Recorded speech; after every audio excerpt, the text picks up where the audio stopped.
ओम नमो भगवते वासुदेवाय। जय श्री कृष्णा। राधे राधे। आज हम वीरवार के पुण्य व्रत की महिमा का स्मरण करने जा रहे हैं। ये व्रत विशेष रूप से भगवान विष्णु की कृपा प्राप्ति के लिए किया जाता है, जिससे जीवन में सुख, शांति और समृद्धि का वास होता है। भगवान विष्णु जी की महिमा पर 4 पंक्तियां प्रस्तुत करते हैं। शंख चक्र गदा पद्मधारी, पीतांबर वेश अपार, करुणा सागर पालन करता, दुखियों के संकट हरने वाले, क्षीर सागर में शयन करे, लक्ष्मी जी संग विहार, भक्तों पर दृष्टि पड़े जिनकी, उनके जीवन सुधर जाएं। इस व्रत को करने से समस्त इच्छाएं पूर्ण होती हैं और बृहस्पति महाराज प्रसन्न होते हैं। धन, विद्या, पुत्र और मनोवांछित फल की प्राप्ति होती है। परिवार में सुख तथा शांति रहती है। इसलिए ये व्रत सर्वश्रेष्ठ और अति फलदायक है। इस व्रत में केले का ही पूजन करें। कथा और पूजन के समय मन, कर्म और वचन से शुद्ध होकर मनोकामना पूर्ति के लिए बृहस्पति देव से प्रार्थना करनी चाहिए।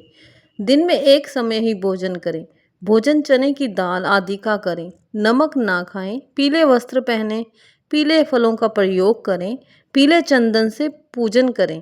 पूजन के बाद भगवान बृहस्पति जी की कथा अवश्य सुननी या पढ़नी चाहिए।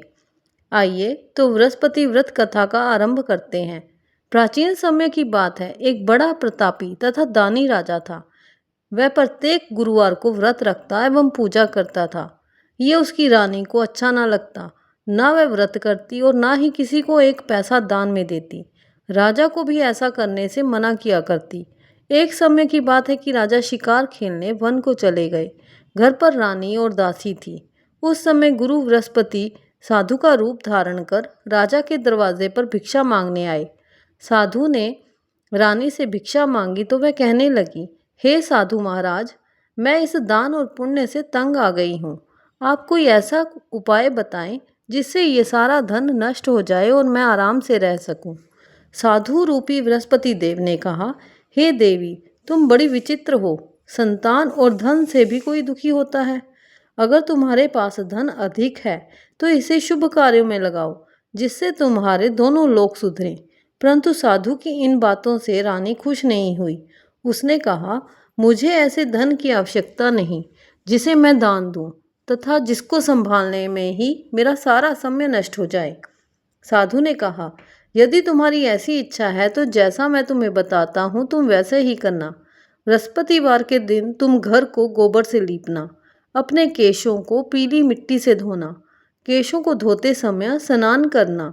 राजा से हजामत बनाने को कहना। भोजन में मांस मदिरा खाना। कपड़ा धोबी के यहाँ धुलने डालना। इस प्रकार 7 बृहस्पतिवार करने से तुम्हारा समस्त धन नष्ट हो जाएगा। इतना कहकर साधु बने रहे बृहस्पति देव अंतर ध्यान हो गए। साधु के कहे अनुसार करते हुए रानी को केवल 3 बृहस्पतिवार ही हुए थे कि समस्त धन संपत्ति नष्ट हो गई। भोजन के लिए परिवार तरसने लगा। एक दिन राजा रानी से बोला, हे रानी, तुम यहीं रहो, मैं दूसरे देश को जाता हूँ, क्योंकि यहाँ पर मुझे सभी जानते हैं, इसलिए मैं कोई छोटा कार्य नहीं कर सकता। ऐसा कहकर राजा परदेश चला गया। वहाँ वह जंगल से लकड़ी काट कर लाता और शहर में बेचता। इस तरह वह अपना जीवन व्यतीत करने लगा। इधर राजा के बिना रानी और दासी दुखी रहने लगी। एक समय जब रानी और दासियों को 7 दिन बिना भोजन के रहना पड़ा तो रानी ने अपनी दासी से कहा, हे दासी, पास ही के नगर में मेरी बहन रहती है। वह बड़ी धनवान है। तू उसके पास जा और कुछ ले आ, ताकि थोड़ा बहुत गुजर बसर हो जाए। दासी रानी की बहन के पास गई। उस दिन बृहस्पतिवार था। रानी की बहन उस समय बृहस्पतिवार की कथा सुन रही थी। दासी ने रानी की बहन को अपनी रानी का संदेश दिया, लेकिन रानी की बहन ने कोई उत्तर नहीं दिया। जब दासी को रानी की बहन से कोई उत्तर नहीं मिला तो वह बहुत दुखी हुई। उसे क्रोध भी आया। दासी ने वापस आकर रानी को सारी बात बता दी। सुनकर रानी ने अपने भाग्य को कोसा। उधर रानी की बहन ने सोचा कि मेरी बहन की दासी आई थी, परंतु मैं उससे नहीं बोली, इससे वह बहुत दुखी हुई होगी। कथा सुनकर और पूजन समाप्त कर वह अपनी बहन के घर गई और कहने लगी, हे बहन, मैं बृहस्पतिवार का व्रत कर रही थी। तुम्हारी दासी गई, परंतु जब तक कथा होती है तब तक ना उठते हैं और ना बोलते हैं। इसीलिए मैं नहीं बोली। कहो दासी क्यों गई थी? रानी बोली, बहन हमारे घर अनाज नहीं था। ऐसा कहते कहते रानी की आंखें भर आई। उसने दासियों समेत भूखा रहने की बात भी अपनी बहन को बता दी। रानी की बहन बोली, बहन देखो, बृहस्पति देव भगवान सबकी मनोकामना पूर्ण करते हैं। देखो, शायद तुम्हारे घर में अनाज रखा हो। ये सुनकर दासी घर के अंदर गई तो वहां उसे एक घड़ा अनाज का भरा मिल गया। उसे बड़ी हैरानी हुई क्योंकि उसे एक एक बर्तन देख लिया था। उसने बाहर आकर रानी को बताया। दासी रानी से कहने लगी, हे रानी, जब हमको भोजन नहीं मिलता तो हम व्रत ही तो करते हैं, इसलिए क्यों न इनसे व्रत और कथा की विधि पूछ ली जाए। हम भी व्रत किया करेंगे। दासी के कहने पर रानी ने अपनी बहन से बृहस्पति व्रत की बारे में पूछा। उसकी बहन ने बताया, बृहस्पतिवार के व्रत में चने की दाल और मुनक्का से विष्णु भगवान का केले की जड़ से पूजन करें तथा दीपक जलाएं, पीला भोजन करें तथा कथा सुने। इससे गुरु भगवान प्रसन्न होते हैं और मनोकामना पूर्ण करते हैं। व्रत और पूजन की विधि बताकर रानी की बहन अपने घर लौट आई। रानी और दासी दोनों ने निश्चय किया कि बृहस्पति देव भगवान का पूजन जरूर करेंगे। 7 रोज बाद जब बृहस्पतिवार आया तो उन्होंने व्रत रखा। घुड़साल में जाकर चना और गुड़ बीन लाई तथा उसकी दाल से केले की जड़ तथा विष्णु भगवान का पूजन किया। अब पीला भोजन कहाँ से आए? दोनों बड़ी दुखी हुई, परंतु उन्होंने व्रत किया था इसलिए बृहस्पति देव भगवान प्रसन्न थे। एक साधारण व्यक्ति के रूप में वह 2 थालों में सुंदर पीला भोजन लेकर आए और दासी को देकर बोले, हे दासी, ये भोजन तुम्हारे लिए और तुम्हारी रानी के लिए है, इसे तुम दोनों ग्रहण करना। दासी भोजन पाकर बहुत प्रसन्न हुई। उसने रानी को सारी बात बताई। उसके बाद से वह प्रत्येक बृहस्पतिवार को गुरु भगवान का व्रत और पूजन करने लगी। बृहस्पति भगवान की कृपा से इनके पास धन हो गया, परंतु रानी फिर पहले की तरह आलस्य करने लगी। तब दासी बोली, देखो रानी, तुम पहले भी इस प्रकार आलस्य करती थी। तुम्हें धन के रखने में कष्ट होता था, इस कारण सभी धन नष्ट हो गया। अब गुरु भगवान की कृपा से धन मिला है तो फिर तुम्हें आलस्य होता है। बड़ी मुसीबतों के बाद हमने ये धन पाया है, इसलिए हमें दान पुण्य करना चाहिए। अब तुम भूखे मनुष्यों को भोजन कराओ, प्याऊ लगवाओ, ब्राह्मणों को दान दो, कुआं, तालाब, बावड़ी आदि का निर्माण कराओ, मंदिर पाठशाला बनवाकर ज्ञान दान दो, कुंवारी कन्याओं का विवाह करवाओ, अर्थात धन को शुभ कार्यों में खर्च करो, जिससे तुम्हारे कुल का यश बढ़े तथा स्वर्ग प्राप्त हो और पितर प्रसन्न हो। दासी की बात मानकर रानी शुभ कर्म करने लगी। उसका यश फैलने लगा। एक दिन रानी और दासी आपस में विचार करने लगी कि ना जाने राजा किस दिशा में गए होंगे, उनकी कोई खोज खबर भी नहीं है। उन्होंने श्रद्धापूर्वक गुरु बृहस्पति भगवान से प्रार्थना की कि राजा जहाँ कहीं भी हो शीघ्र वापस आ जाएं। उधर राजा प्रदेश में बहुत दुखी रहने लगा। वह प्रतिदिन जंगल से लकड़ी बीन कर लाता और उसे शहर में बेचकर अपनी दुखी जीवन को बड़ी कठिनता से व्यतीत करता। एक दिन दुखी हो अपनी पुरानी बातों को याद करके वह रोने लगा और उदास हो गया।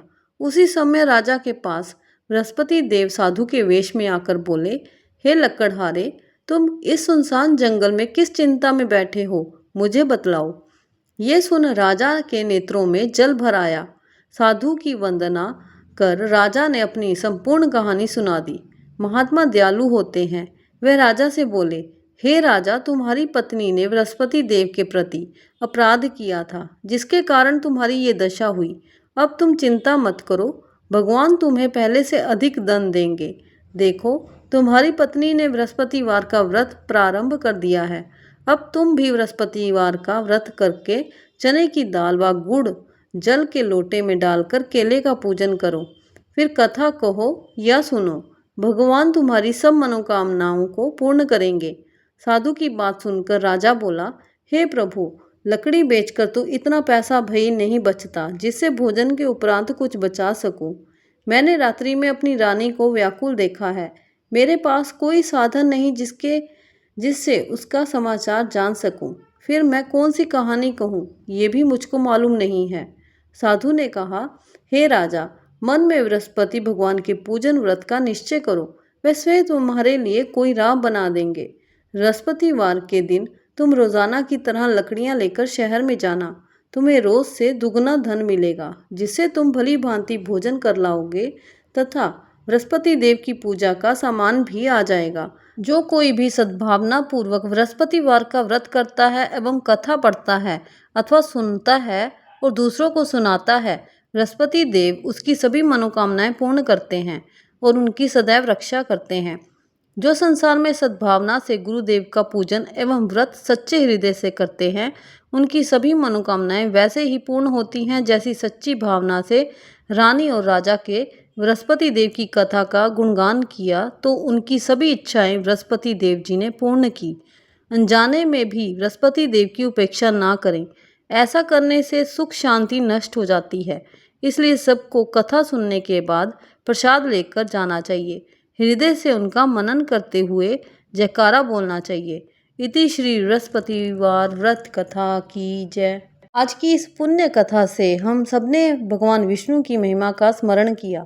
जो श्रद्धा भाव से इस व्रत को करता है, उसके जीवन में कभी भी धन, सुख और सौभाग्य की कमी नहीं रहती। आइए हम भी इस श्रद्धा से भगवान विष्णु का ध्यान करें और अपने जीवन को उनके आशीर्वाद से मंगलमय बनाएं। राधे राधे।